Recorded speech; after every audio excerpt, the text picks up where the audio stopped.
Le prince Andrew, 61 ans, est encore en plein tourment à cause des suites de l'affaire Epstein.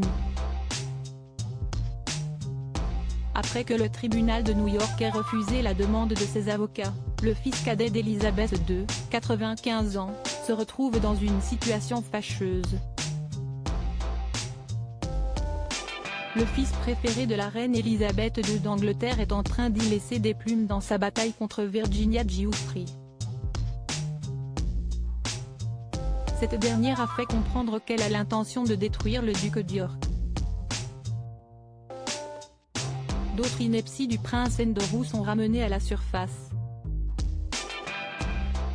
Ses caprices et ses enfantillages passés n'arrangent sûrement pas les choses pour le frère du prince Charles, 73 ans. Devant la poitrine généreuse d'une femme enceinte, le prince Andrew, le frère de la princesse Anne, 71 ans, n'a pas pu s'empêcher de sortir une blague déplacée.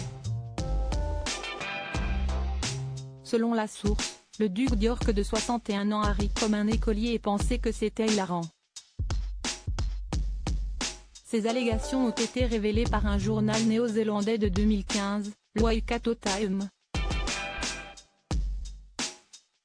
Pourtant, la veille de la publication, Sarah Ferguson venait de défendre le prince Andrew d'York. Sarah Ferguson, 62 ans, l'ex-femme d'Andrew d'York, avait déclaré que le fils de la reine Elizabeth II d'Angleterre était un grand homme, le meilleur homme du monde.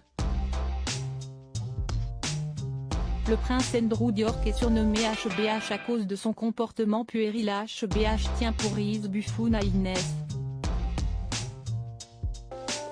Simon Wilson, diplomate et ancien chef de mission à Bahreïn, revient sur les comportements passés du fils de la reine.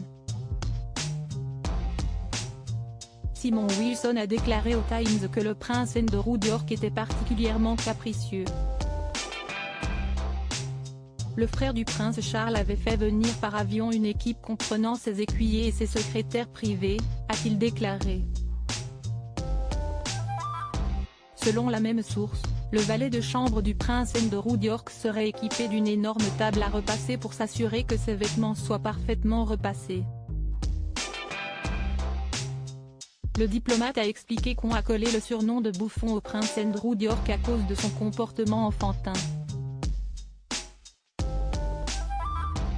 Le duc d'York aurait une obsession puérile de faire exactement le contraire de ce qui avait été convenu, selon lui.